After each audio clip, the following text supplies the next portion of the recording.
जय हिंद मेरे सभी प्यारे विद्यार्थियों। आज हम शुरुआत कर रहे हैं एक अगले लेसन हमारा जो है अध्याय तीसरा, जिसका नाम है संश्लेषित रेशे और प्लास्टिक। संश्लेषित रेशे और प्लास्टिक। आप मेरे प्यारे बच्चों प्लास्टिक को जानते हो? प्लास्टिक क्या होती है? भली भांति परिचित हैं आप प्लास्टिक से, ठीक है। आप इस रेशे शब्द से आप नहीं जानते कि ये रेशा क्या चीज़ है। देखो, रेशे से बच्चों जो आजकल जो कपड़े बनाए जाते हैं, ठीक है, वो रेशे से बनाए जाते हैं। और प्राकृतिक रेशे, कृत्रिम रेशे, दो प्रकार के रेशे होते हैं। सारी की सारी बातें इस पाठ में हम जानने की कोशिश करेंगे। और ये जो आपका एनसीईआरटी सिलेबस है बहुत ही शानदार है, और इसको हम इतने ज़बरदस्त तरीके से शानदार नोट्स आपके लिए मैं लेकर आया हूँ। ये नोट्स आप पढ़ लोगे तो आपका बेड़ा पार है, ठीक है। तो वही चलते अपन हमारे इस कक्षा की ओर। तो मेरे प्यारे बच्चों, पाठ का नाम क्या है? तीसरा पाठ का नाम क्या है? लेसन हमारा कौन सा है? थर्ड लेसन चल रहा है। और मैं आशा करता हूँ कि आपको जो पीछे के लेसन पढ़े आपने उनमें आनंद आया होगा। तो भाई प्यारे बच्चों, पाठ का नाम आपका संश्लेषित रेशे और प्लास्टिक, कक्षा 8, अध्याय नंबर 3, संश्लेषित रेशे और प्लास्टिक। अब भाई हम जानते हैं कि जितने भी कपड़े या अन्य पदार्थ वे सभी प्राकृतिक या मानव निर्मित रेशों से मिलकर बने होते हैं। तो यानी क्या समझे आप? यानी जितने भी कपड़े वगैरह बने होते हैं ना, कपड़े हैं, पैरासूट है, ब्रूस है, सारी की सारी चीज़ें अब इस पाठ में एकदम पूरा राज खोलने वाले इस पाठ का हम संश्लेषित रेशे और प्लास्टिक, इन सब का राज खोल देंगे। एक एक का हम बायोडाटा आपके सामने खोल कर रख देंगे, ठीक है। यानी जितने भी कपड़े बने हैं, अन्य पदार्थ वे सारे प्राकृतिक रेशे या मानव निर्मित रेशे को ही क्या बोलते हैं? संश्लेषित रेशे बोलते हैं बच्चों। आगे बात समझ में? तो इनकी परिभाषा चलते हैं, पढ़ते हैं। कौन सा है? प्राकृतिक रेशा, ठीक। तो भी प्राकृतिक रेशे कौन से हैं? यानी वे रेशे जो हमें यहाँ पर, ये प्राकृतिक नहीं है, प्रकृति है, ठीक है ना। और प्रकृति यानी होता है नेचर, ठीक है ना। यानी वे रेशे जो हमें प्रकृति में प्राकृतिक रूप में पाए जाते हैं, उन्हें हम प्राकृतिक रेशे कहते हैं, ठीक। यानी वे रेशे जो हमें प्रकृति में प्राकृतिक रूप से पाए जाते हैं, उन्हें प्राकृतिक रेशे कहते हैं। प्राकृतिक रेशे के उदाहरण आपको लिखा देता हूँ मैं, मेरे प्यारे बच्चों। कपास, ठीक है। जूट की बोरी आती है ना, जूट की बोरियाँ, ठीक है। जूट, रेशम, ठीक है। रेशमी लहंगा तेरा, है ना। तो वो गाना है ना, वो इसी पे है, ठीक है। तो भाई अब बात करते हैं प्राकृतिक रेशे। आप समझ चुके होंगे कि यानी प्रकृति, वे रेशे जो प्रकृति में प्राकृतिक रूप से पाए जाते हैं, प्राकृतिक रूप में पाए जाते हैं, उन्हें प्राकृतिक रेशे कहते हैं। जैसे कपास वगैरह बता दिया मैंने, कपास है, जूट है, रेशे। अब बात करते हैं मानव निर्मित की। नंबर दूसरा हमारा कौन सा है? मानव निर्मित। पहला है प्राकृतिक, दूसरा मानव निर्मित। अब वे रेशे, वह रेशे जो मानव ने अपने उपयोग के लिए स्वयं बनाए हैं, उन्हें हम मानव निर्मित रेशे या संश्लेषित रेशे कहते हैं। कौन से रेशे रहे? संश्लेषित रेशे कहते हैं। यानी मानव अपने उपयोग के लिए, समय के लिए बनाए गए या मानव द्वारा निर्मित रेशों को मेरे प्यारे बच्चों क्या बोलते हैं? मानव निर्मित रेशे या संश्लेषित रेशे कहते हैं। संश्लेषित रेशे कहते हैं इनका। हम ये संश्लेषित रेशा है, इसके बारे में ही पूरा पाठ है। इन संश्लेषित रेशों को बच्चों हम डिटेल से आगे पढ़ेंगे। उससे पहले एक परिभाषा आपके सामने आई है इस पॉलीमर की, इस बहुलक की। अबे हम मेरे प्यारे बच्चों इसको जानना है कि ये पॉलीमर होता क्या है। इस बहुलक को जानना है कि ये बहुलक होता क्या है। तो इस बहुलक को हम अभी समझते हैं। देखो, बहुलक जब रेशों की एक छोटी इकाई मिलकर एक बड़ी एकल इकाई बनती है, उसे बहुलक कहते हैं। यानी जब रेशों की एक छोटी इकाई मिलकर एक बड़ी एकल इकाई बनती है तो इसे बहुलक कहते हैं। अब आपको एक उदाहरण आपको दिख रहा है, इसमें क्या है? मनके हैं। एक मन का जुड़ा, 2 मन का जुड़ा, 3 मन का जुड़ा, यानी एक एक मन का जुड़कर मेरे प्यारे बच्चों, एक एक मन का जुड़कर क्या बना रहा है, ये माला बना रहा है। वैसे ही जो कपड़े या जो रेशे बनते हैं वो क्या होते हैं, एक एक छोटी छोटी इकाइयों से ये मिलकर बने होते हैं, जुड़कर बने होते हैं। तो इस प्रकार जैसे आपने ट्रेन देखी होगी, ट्रेन में क्या होता है कि जो डब्बे हैं वो एक दूसरे से जुड़े होते हैं, ठीक है, एक दूसरे से जुड़े होते हैं। तो उसी प्रकार रेशे भी छोटी छोटी इकाइयों से मिलकर बने होते हैं, यानी एक बड़ी इकाई बनाते हैं, और उस बड़ी इकाई को हम क्या बोलते हैं बच्चों, पॉलीमर या बहुलक कहते हैं। तो बात आपको समझ में आ चुकी होगी, पॉलीमर क्या है, बहुलक क्या है। यानी जब मान लो ये क्या है, मैंने आपको क्या बना दिया, मान लो आपको ये 3 डब्बे दिख रहे हैं, ठीक। इन तीनों डब्बों को अगर मैं जोड़ दूं आपस में तो ये क्या बन गया, बहुलक बन गया। पहले क्या थे, अलग अलग थे, पहले क्या थे, अलग अलग थे, ठीक है। अब इन तीनों को मैंने जोड़ दिया आपस में तो ये क्या बन गया, ये तीनों एक एक इकाइयाँ आपस में मिलकर बड़ी इकाई बना लेती है, और इस बड़ी इकाई को ही हम क्या बोलेंगे, बहुलक बोलेंगे। तो मेरे प्यारे बच्चों, मैं आशा करता हूँ आपको समझ में आया होगा, ठीक है। और आगे देखते हैं बहुलक के बारे में। पॉलीमर ग्रीक भाषा का शब्द है जो पॉलीमर से मिलकर बना है, पॉलीमर से मिलकर बना है। और पॉली का अर्थ होता है अनेक, और मर्द का अर्थ होता है भाग। यानी पॉली का अर्थ क्या होता है, अनेक, और मर्द का अर्थ क्या होता है, भाग। अब ये बताओ मुझे, आपने ट्रेन देखी है, तो ट्रेन के मैं डब्बों को अलग अलग कर दूँ तो इस ट्रेन के कितने भाग हो जाएंगे, अनेक भाग हो जाएंगे। तो उसी प्रकार अनेक भागों से मिलकर क्या बनी है, ट्रेन बनी है। तो अनेक भागों से मिलकर क्या बना है, पॉलीमर बना है, यानी बहुलक बना है। तो आप बहुलक की परिभाषा समझ चुके होंगे कि यानी पॉलीमर क्या है, ग्रीक भाषा का शब्द है, और इसका पॉलीमर से मिलकर बनाया है। और पॉली का अर्थ होता है अनेक, और मर का अर्थ होता है भाग। तो अनेक भाग किसका अर्थ है, पॉलीमर का अर्थ है, ठीक है, यानी इकाई। अब बात करते हैं, अब आपको एक उदाहरण दिखा रहा हूँ मैं आपको, ये देखिए, ये क्या है, एक माला आपको मणिके की माला दिख रही है। ये दूसरी आपको दिख रही है वो कागज़ क्लिप जोड़कर बनाई गई लंबी श्रृंखला है। और ये दोनों किसके उदाहरण हैं, ये बहुलक के हैं। दोनों उदाहरण किसके लिए हैं, आपको बहुलक समझाने के लिए आपको ये डायग्राम दिए गए हैं। तो मेरे प्यारे बच्चों, मैं आशा करता हूँ कि आपको बहुलक है, पॉलीमर है, समझ में आ गया होगा।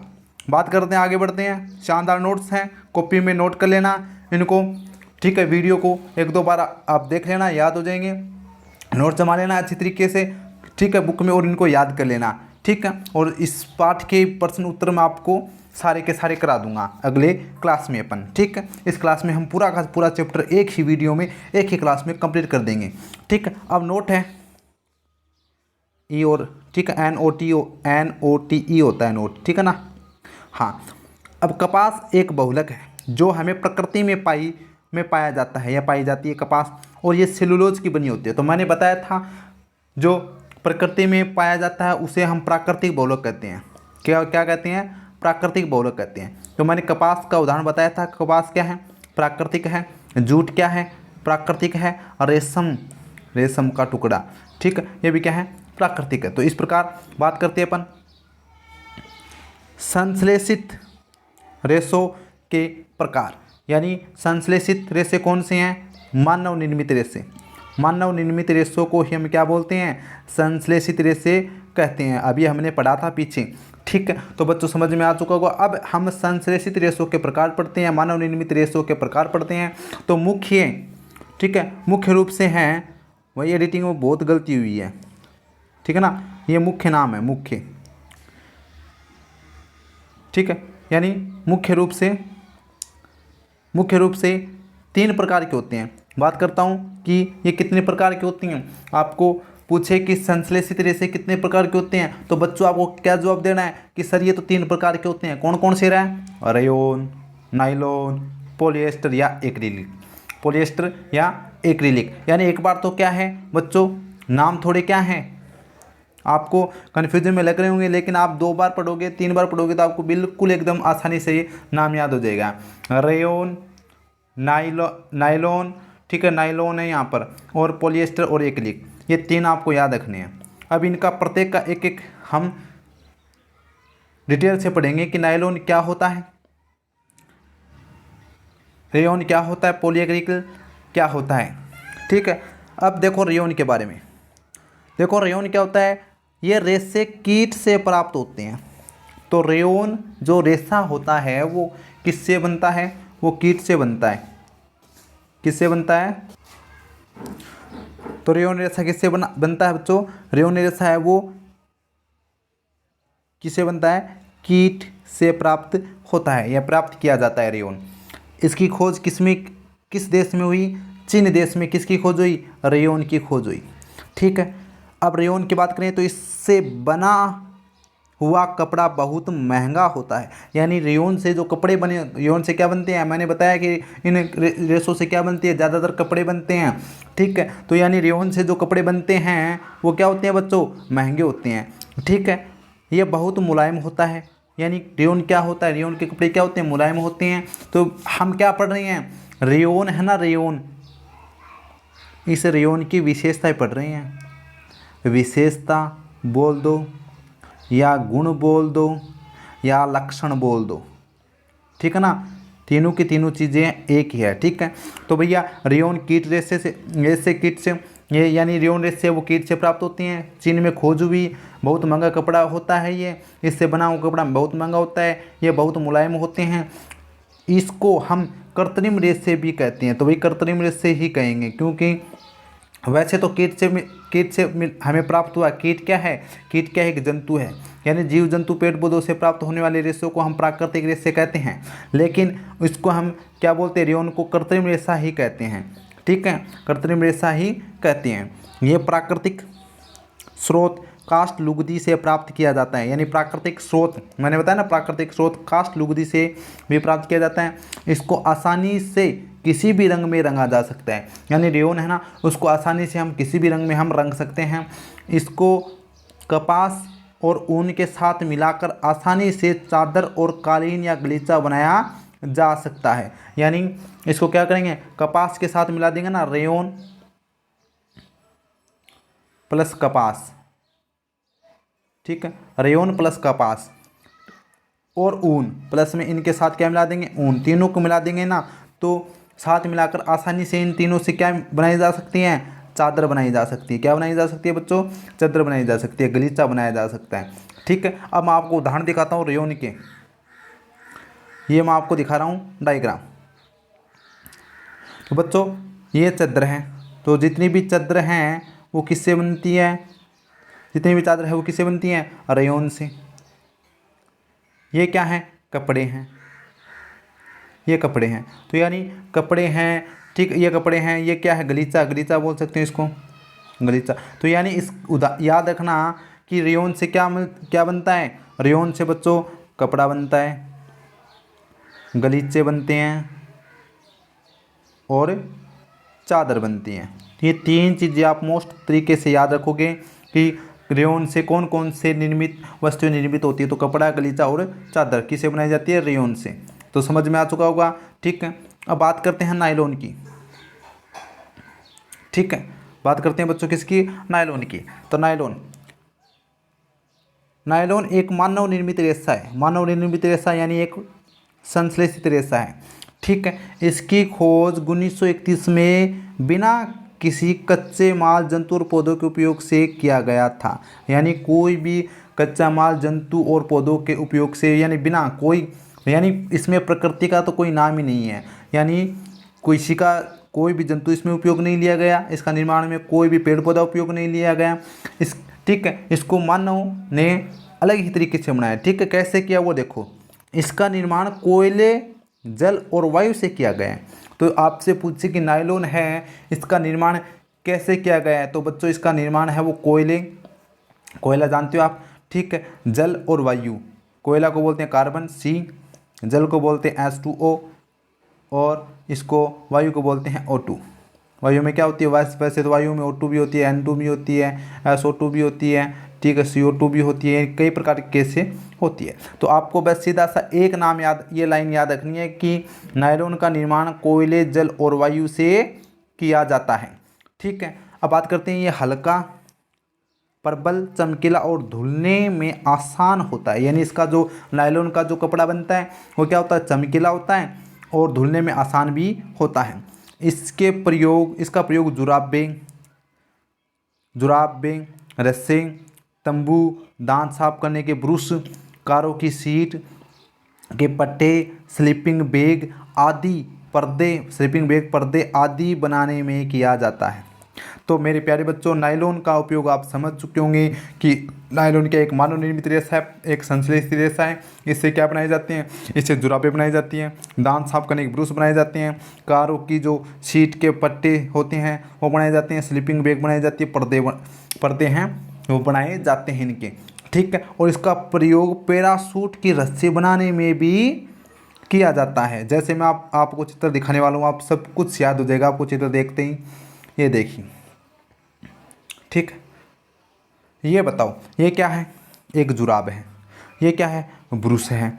ठीक है, ये क्या है, एक रस्सी है। तो यानी जुराब, रस्सी, ब्रुश, ये सारे के सारे किससे बनाए जाते हैं, नायलॉन से बनाए जाते हैं। जो पर्दे होते हैं अलमारियों की, खिड़कियों की, ठीक है, दरवाज़ों की, वो भी किससे बने होते हैं, नायलॉन से बने होते हैं। आपको पूछे कि जो पैराशूट होता है, इसका जो ये रस्सियाँ होती हैं ये किसकी बनी होती है, ये भी नायलॉन से बनी होती हैं। पहाड़ों पर चढ़ने वाली जो रस्सियाँ होती हैं वो भी किससे बनी होती है बच्चों, इन नायलॉन रेशों से ही बनी होती है। तो मेरे प्यारे बच्चों, आप समझ चुके होंगे कि रेयॉन का उपयोग किस में होता है, नायलॉन का किस में होता है। ठीक है, बात करते हैं अपन, हो गया। चलो अभी आगे बात करते हैं प्लास्टिक की बात करते हैं बच्चों। तो प्लास्टिक, आप जानते हो प्लास्टिक क्या होती है। ठीक है, आजकल जितनी भी वस्तुएं हैं वो किस में आती है, प्लास्टिक में। हमारे चारों ओर जहाँ भी आप नज़र फैलाओगे वहाँ पर आपको प्लास्टिक ही प्लास्टिक नज़र आएगी। तो यानी बात करते हैं कि प्लास्टिक का प्रयोग हमारे दैनिक जीवन में प्रयोग होने वाली वस्तुओं को बनाने में किया जाता है। ठीक है, प्लास्टिक नहीं एक बहुलक है, यानी प्लास्टिक नहीं एक बहुलक है। इस लाइन को ऐसे बोलना आपको कि प्लास्टिक एक बहुलक नहीं है। ठीक है, प्लास्टिक क्या है, एक बहुलक नहीं है बच्चों। ठीक है, याद रखना कि प्लास्टिक क्या है, एक बहुलक नहीं है, बहुलक नहीं है प्लास्टिक। ठीक है, इसकी व्यवस्था एक प्रकार की नहीं होती है, कुछ रेखिक तो कुछ त्रियक बंद होती है। यानी प्लास्टिक है वो एक जैसी नहीं होती है।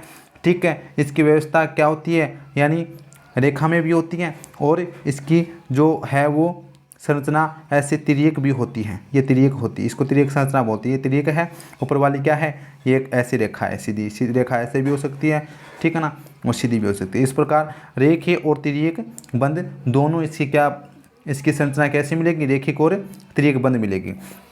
इसको आसानी से किसी का नहीं, यानी इसको आसानी से किसी आकार का नहीं, यानी इसमें देखो यहाँ पर लाइन है जो आपको, इसमें आप जो है टाइपिंग में क्या हुआ, मिस्टेक हुआ है इसमें। इसको ऐसा मैंने लिखा है कि जो इसका आकार है हम इसको कैसे भी हम दे सकते हैं, यानी इसको आसानी से किसी भी आकार में दिया जा सकता है। ठीक है, यानी इसको आसानी से किसी भी आकार में दिया जा सकता है, क्योंकि प्लास्टिक आसानी से पिघल जाती है। इसको आसानी से पुनः चक्रण किया जा सकता है, यानी प्लास्टिक का आसानी से क्या कर सकते हैं, हम पुनः चक्रण कर सकते हैं। ठीक है ना, यानी जैसे आप देखते हो गाँव में क्या होते हैं, कबाड़ वाले आते हैं, वो जो कुछ क्या आते हैं, जैसे गलियारों में जो प्लास्टिक के जो वस्तुएं पड़ी होती हैं उनको उठा कर ले जाते हैं और उनको बेचते हैं, और वो क्या करते हैं, खरीदने वाले उनको वापस उपयोग कर लेते हैं और कुछ नई चीज़ें बना लेते हैं प्लास्टिक की। तो यानी प्लास्टिक आसानी से क्या हो सकता है, पुनर्चक्रण किया जा सकता है। प्लास्टिक को आसानी से मोड़ा जा सकता है, प्लास्टिक को आसानी से मोड़ा जा सकता है। ठीक है, और ज़्यादा ही मोड़ दोगे तो क्या हो जाएगा, वही प्लास्टिक आपका टूट जाएगा, नुकसान हो जाएगा। अब देखो प्लास्टिक निर्मित वस्तुएं आपको दिख रही है, बाल्टी है, कुर्सी है, ठीक है, ये बच्चों के खिलौने हैं, ठीक है, ये छोटी प्लास्टिक की बाल्टी जो भी है वगैरह। तो यानी जितनी भी आपको चीज़ें दिख रही है ये सारी क्या हैं, प्लास्टिक है। ठीक है, अब बात करते हैं प्लास्टिक को दो भागों में बांटा गया है। दो प्रकार की प्लास्टिक होती हैं, ठीक है। एक तो थर्मोसेटिंग प्लास्टिक, थर्मोप्लास्टिक, और एक होती है थर्मोसेटिंग। अब थर्मोप्लास्टिक कौन सी होती है, थर्मोसेटिंग कौन सी होती है, वो देखो। जो प्लास्टिक गर्म होकर आसानी से विकृत हो जाती है अर्थात सरलतापूर्वक मुड़ जाती है, उसे थर्मोप्लास्टिक कहते हैं। यानी जो प्लास्टिक को हम गर्म करेंगे ना तो आसानी से क्या हो जाएगी, पिघल जाएगी, ठीक है, खराब हो जाएगी, विकृत हो जाएगी, या आसानी से मुड़ सकती है, उसे हम थर्मोप्लास्टिक कहते हैं। जैसे पीवीसी क्या होती है, पीवीसी पॉलीवाइनिल क्लोराइड। पीवीसी का फुल नाम पूछे आपसे, पॉलीवाइनिल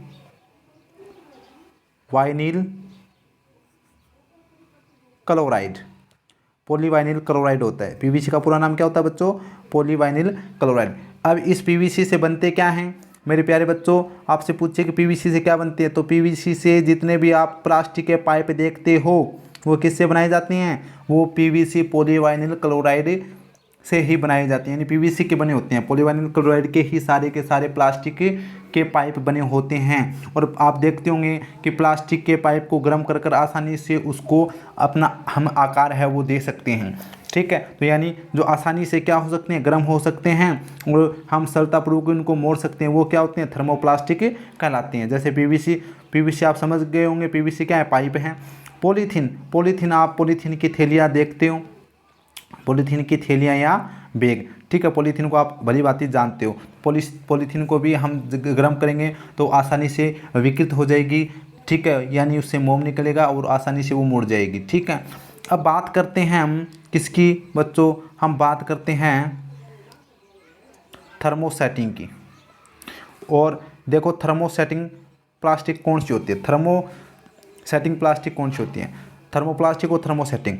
ऐसे प्लास्टिक, थर्मोसेटिंग की परिभाषा देखो, ऐसे प्लास्टिक जिन्हें एक बार आकार देने के बाद उनको गर्म नहीं किया जा सकता, उसको थर्मोसेटिंग प्लास्टिक कहते हैं।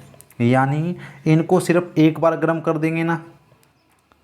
देंगे तो उसके बाद दूसरा आकार, यानी उनका आकार है वो चेंज नहीं होता है, आकार चेंज नहीं होता। ये बताओ, ये आपको क्या दिख रहा है, जो भी है लाइट का ये सिस्टम है, इसका नाम क्या, स्विच, हाँ स्विच प्लग आपको दिख रहा होगा, ठीक है, स्विच प्लग दिख रहा है। इस स्विच प्लग को आप गर्म करोगे, ठीक है, गर्म करोगे, क्या ये आसानी से पिघल जाएगा, क्या हम इसको आसानी से मोड़ सकते हैं, ठीक है। यानी इसको जब बनाया था तो इसको एक बार ये बना था तो इसको हम एक बार ही बना सकते हैं और दोबारा इसको गर्म कर परिवर्तित नहीं कर सकते। तो ऐसे प्लास्टिक को हम थर्मोसेटिंग कहते हैं। और जो प्लास्टिक गर्म कर हम जिनको हम हमारे अनुसार दूसरा रूप दे सकते हैं वो थर्मोप्लास्टिक था, और ये थर्मोसेटिंग है, ठीक है। तो आप समझ चुके होंगे, ये प्लेट दिख रही है आपको, ठीक है, ये आपको क्या दिख रहा है, ये जो क्या बोलते हैं कुकर होता है ना, कुकर, उसका जो हत्था दिख रहा है आपको, ये प्लेटें दिख रही हैं, ये क्या है, ये जो स्विच प्लग है आपको दिख रहे हैं, तो इनको हम क्या बोलते हैं, थर्मोसेटिंग प्लास्टिक कहते हैं। यानी थर्मोसेटिंग प्लास्टिक से निर्मित वस्तुएं हैं। और यानी थर्मोसेटिंग प्लास्टिक परिभाषा फिर से देख लो, यानी ऐसे प्लास्टिक जिन्हें एक बार आकार देने के बाद उनको गर्म नहीं किया जा सकता, एक बार आकार देने के बाद उनको दोबारा गर्म नहीं किया जा सकता, ठीक है, या दोबारा गर्म करते हैं तो उनको दूसरा रूप हम आकार प्रदान नहीं कर सकते, ऐसे प्लास्टिक को थर्मोसेटिंग प्लास्टिक कहते हैं, ठीक है। मैं आपको थर्मोसेटिंग के भी उदाहरण दिखाता हूँ। यह है थर्मोप्लास्टिक, ठीक है, थर्मोसेटिंग तो देख ली, थर्मोप्लास्टिक ही देख लो। ये क्या है, प्लास्टिक का डब्बा है, ठीक है, ये क्या है, तार है, वायर है, ठीक है, और पाइप, ये सारे के सारे क्या हैं, पीवीसी और पॉलीथीन, ठीक है, ये सारे के सारे बच्चों क्या हैं, थर्मोप्लास्टिक है। यानी इनको हम आसानी से इनका आकार बदल सकते हैं गर्म करने के बाद, ठीक है। अब बात करते हैं प्लास्टिक के गुण, ठीक है। तो प्लास्टिक के 3 गुण हैं, ज़्यादातर याद रखना। प्लास्टिक क्या होता है, अनअभिक्रियाशील, यानी ये किसी के साथ अभिक्रिया नहीं करता है। प्लास्टिक हल्का, प्रबल और चिरस्थायी होता है। प्लास्टिक हल्का होता है, मजबूत भी होता है और स्थायी भी होता है, ठीक है। प्लास्टिक कुचालक, और दूसरी बात प्लास्टिक है वो उसमें हमें करंट नहीं लगता है, करंट यानी विद्युत धारा का प्रवाह नहीं होता है, ठीक है। तो यानी इन बातों को देखते हुए प्लास्टिक हमारे लिए क्या है, अच्छा है, यानी प्लास्टिक क्या है, किसी के साथ अभिक्रिया नहीं करता है। प्लास्टिक हल्का, प्रबल और कई सालों तक रह सकता है, यानी आसानी से है वो, उसका जैव निम्नीकरण नहीं होता है। प्लास्टिक क्या होता है, विद्युत का कुचालक होता है, यानी प्लास्टिक के अंदर से करंट है वो नहीं बहता है। ठीक है, अब बात करते हैं प्रत्येक लक्षण के बारे में पढ़ेंगे। तो पहला लक्षण क्या, प्लास्टिक अभिक्रियाशील। अनअभिक्रियाशील का यानी किसी के साथ अभिक्रिया नहीं करता है, यानी हम जानते कि अगर लोहे को वायु में खुला छोड़ दिया जाता है, ठीक है, तो वह तुरंत अभिक्रिया कर लेता है। ठीक है, जब किसी लोहे को, यानी लोहा है, ठीक है, Fe क्या है, लोहा, जब इसको छोड़ेंगे तो ये वायुमंडल की जो ऑक्सीजन है उसके साथ क्रिया करेगा, और वायुमंडल में क्या होती है, जल भी होता है। ये तीनों आपस में अभिक्रिया करेंगे तो क्या बन जाएगा, लोहे पर लग जाएगी बच्चों जंग। लोहे पर क्या लग जाएगी, जंग। तो यानी अभिक्रिया कर लेगा लोहा, तो उस लोहे पर जंग लग जाएगी। ठीक है, तो अब देखो, ठीक है, यानी जानते हो कि लोहे को वायु में खुला छोड़ दिया जाता है तो वह तुरंत अभिक्रिया कर लेता है और उस पर जंग लग जाती है। लेकिन प्लास्टिक में जंग नहीं लगता है। ठीक है, प्लास्टिक है यहाँ पर, ठीक है, प्लास्टिक में जंग नहीं लगता है। आपने देखी प्लास्टिक में जंग लगी हुई, नहीं देखी। यानी प्लास्टिक है वो वायुमंडल में किसी भी गैस के साथ अभिक्रिया नहीं करता है। बात कंप्लीट। बात करते हैं लक्षण 2 की, नंबर गुण 2 की बात करते हैं। प्लास्टिक हल्का, प्रबल और चिरस्थायी है। अब इसको कैसे देखो पढ़ते हैं। प्लास्टिक बहुत हल्का होता है, तो हम इसका उपयोग घर के सामान रखने में करते हैं। इसको हम आसानी से कहीं भी ले जा सकते हैं, जैसे बाल्टी है, डिब्बा है, बोतल है आदि। ठीक है, बोतल भरकर तो आप बहुत जाते होंगे। ठीक है, तो यानी आप जानती हो कि प्लास्टिक बाल्टी, डिब्बा, बोतल आप कहीं भी भरकर है वो जा सकते हो, कहीं भी जा सकते हो। ठीक है ना, तो आप यानी प्लास्टिक हल्का होता है तो कहीं भी आप इनको ले जा सकते हो और ले जाते भी होंगे आप। ठीक है, बात करते हैं प्लास्टिक कुचालक। हम जानते हैं कि प्लास्टिक विद्युत एवं ऊष्मा का कुचालक होता है, यानी इसमें किसी भी करंट या ये गर्म नहीं होता है। इसीलिए बिजली के तारों और खाना बनाने वाले बर्तनों पर प्लास्टिक की परत लगी होती है। तो मेरे प्यारे बच्चों, आप समझ चुके होंगे कि प्लास्टिक की परत है वो बिजली के तारों पर या बर्तन के जितने भी आप जो हत्था है उनको पकड़ने वाले हत्थों पर प्लास्टिक के आप जो भी है वायर वगैरह देखते हो तो उन पर क्यों लगाया जाता है, क्योंकि ये विद्युत के क्या होते हैं, विद्युत और ऊष्मा के कुचालक होते हैं। ऊष्मा यानी ये आसानी से गर्म नहीं होते हैं। ठीक है ना। ठीक है, अब बात करते हैं कि प्लास्टिक और पर्यावरण की। ठीक है, प्लास्टिक और पर्यावरण की बात कर लेते हैं बच्चों। यानी प्लास्टिक है वो पर्यावरण के लिए अच्छा है या बुरा है। अब बात करते हैं, हम जानते हैं कि प्लास्टिक और पॉलीथीन पर्यावरण को हानि पहुंचाते हैं। ये हमारे लिए, ठीक है, ये लाभदायक है तो ये हानिकारक भी है बच्चों। जितना ये हमारे लिए सुविधाजनक होते हैं उतना ही हमारे लिए क्या होते हैं, नुकसानदायक होते हैं। अब बात करते हैं जैव निम्नीकरण। जैव निम्नीकरण क्या होता है, यानी वे पदार्थ जो प्रकृति में जीवाणुओं की क्रिया द्वारा अपघटित हो जाते हैं उसे जैव निम्नीकरण कहते हैं। ठीक है, यानी जो हम क्या अपशिष्ट पदार्थ होते हैं ना, अपशिष्ट पदार्थ यानी बेफालतू के पदार्थ है। जैसे आप देखते हो गोबर, देखते हो कोई गाय या भैंस गोबर कर देती है रास्ते में, ठीक है, कच्चे रास्ते में गोबर कर देती है, खेत में गोबर कर देती है, तो आप देखते हो 2 या 3 दिन के बाद हैं, 2 या 3 दिन के बाद बताओ गोबर वहाँ मिलेगा क्या? उस गोबर का क्या बन जाएगा, आप भुरभुरी मिट्टी, उसका भुरभुरी मिट्टी के रूप में परिवर्तित हो जाएगा। यानी जीवाणुओं के द्वारा उस गोबर का क्या हो गया, निम्नीकरण हो गया। ठीक है, तो यानी वे पदार्थ जो प्रकृति में जीवाणु की क्रिया द्वारा विघटित हो जाते हैं उसे जैव निम्नीकरण कहते हैं। ठीक है, जैसे खाद हो गई, गोबर हो गया। ठीक है, ये आप समझ चुके होंगे जैव निम्नीकरण। अब यहाँ पर ये दूसरी परिभाषा है अजैव की। ठीक है बच्चों, यहाँ पर ये दूसरी परिभाषा है वो अजैव की है, याद रखना। ठीक है, अजैव निम्नीकरण, जैव निम्नीकरण की ऊपर वाली है। ये जो नाम है ना, यहाँ पर ए लगाना भूल गया मैं, सॉरी, इसके लिए माफ़ी चाहता हूँ। ए लगा लेना, अजैव निम्नीकरण है, जैव निम्नीकरण और अजैव निम्नीकरण। अजैव निम्नीकरण की परिभाषा देखो, यानी वे पदार्थ जो प्रकृति में जीवाणु की क्रिया द्वारा विघटित या अपघटित नहीं होते हैं, ऐसे उसे जैव अनिम्नीकरण कहते हैं। जैव निम्नीकरण या जैव अनिम्नीकरण। ठीक है, ठीक है, थोड़ा सा क्या हो गया, दिमाग ऐसे आप है वो। फिर से देखो, जैव निम्नीकरण क्या होता है, वे पदार्थ जो प्रकृति में जीवाणुओं के द्वारा टूट जाते हैं, अब आसानी से अपघटित हो जाते हैं, जैव निम्नीकरण कहलाते हैं। जैव अनिम्नीकरण यहाँ पर इस ए पर ध्यान देना आपको, ठीक है ना। यानी वे पदार्थ जो प्रकृति में जीवाणु की क्रिया द्वारा अपघटित नहीं होते हैं, यानी जीवाणु की क्रिया द्वारा ही अपघटित नहीं होते हैं, वे जैव अनिम्नीकरण कहलाते हैं, अनिम्नीकरण। ठीक है, तो जैसे प्लास्टिक है, प्लास्टिक क्या है, प्लास्टिक बच्चों जैव निम्नीकरण है कि जैव अनिम्नीकरण है, बताओ ये आसानी से क्या अपघटित हो जाएगी जीवाणु द्वारा? प्लास्टिक आसानी से नहीं होगी बच्चों, इसको अपघटित होने में कई साल लग जाएंगे, ठीक है, कई साल लग जाएंगे। तो यानी प्लास्टिक क्या है, जैव अनिम्नीकरण का उदाहरण है। आपसे पूछे कि जैव निम्नीकरण के उदाहरण बताओ, तो आप घरों में जो सब्जी बनते हो, घरों में जैसे गोबर है, ठीक है, सब्जी वगैरह, फलों के छिलके हैं,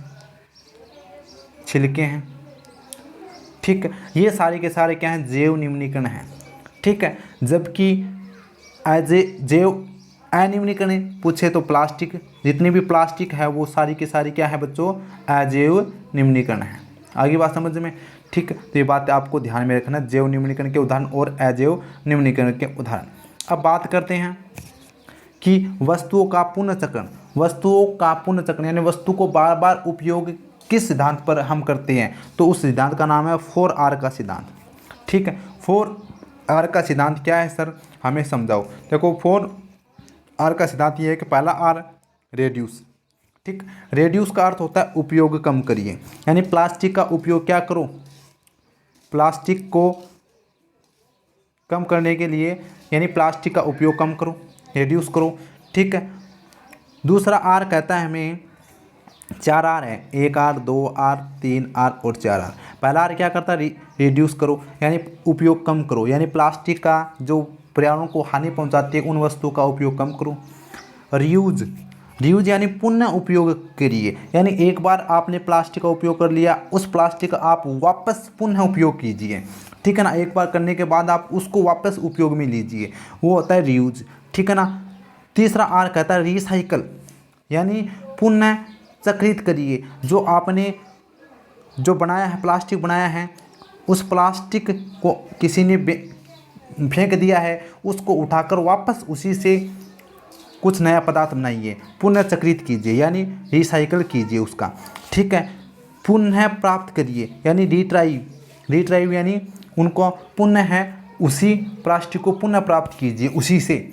ठीक है, तो यानी ये 4 सिद्धांत हैं, वो क्या बताते हैं हमें, प्लास्टिक को कम करने के तरीके बताते हैं, उपाय बताते हैं। तो इन चारों सिद्धांतों का अगर हम पालन करें तो हम आगे आने वाले समय में प्लास्टिक का उपयोग कम कर सकते हैं।